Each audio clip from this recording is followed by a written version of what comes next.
the first thing is literally to smile and greet, and push through that kind of hesitation that we all have, and say, I'm actually going to go for it. I'm going to, particularly where I live, I'm going to smile at people, I'm going to greet them, and I'm going to know that it's not just appropriate, it's needed.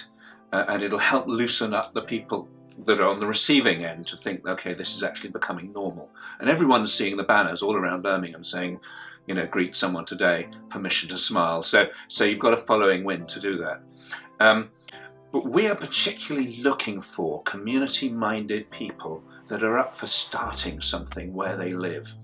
And the first question is, well, if you're one of those, how could you meet other people in your local area who are like-minded? And we've created this internet-based facility on our website. So if you go to www.permissiontosmile.org, the first thing you see is something called Meeting Point.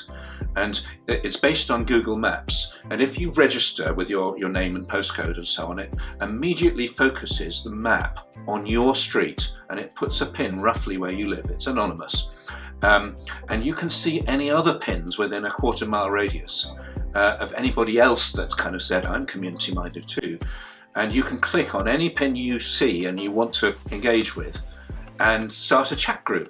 So you can say, you know, I'm, you know, Fred from number 56, whatever, and they answer, and you start to get, and the idea is then you'll meet and you'll say, well, what could we do? What needs to be done here?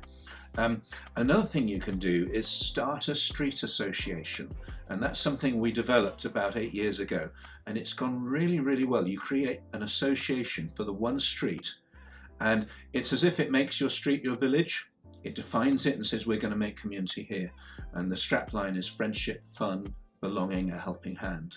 And people respond, and all that's needed is that one person puts a letter, which you can download from the website, around the other people in the street saying, you know, come on such and such an evening, I'll lay on some tea and coffee and we'll see what we can do.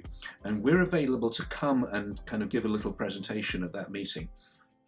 And it's lovely. One of the things I have most often heard from people was, I was surprised how nice everyone was.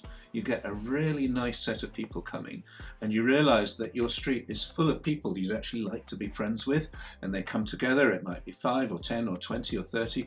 And generally speaking, you know, people tend to do it in their living room, and the smaller the living room, the smaller the number of people that come. It's funny, it just seems to work that way. But we've never had a problem. People fit in, there's a nice atmosphere, there's a nice buzz, and you've got a bunch of people who are like-minded who want to do something for their street. And then you can do things like Christmas parties or picnics or Easter egg hunts or whatever it might be. So that's a practical way forward, but there are also things like youth clubs needed, and young mums groups, and fellowships for elderly people on an informal basis that require some community-minded people to just start it, to make it happen.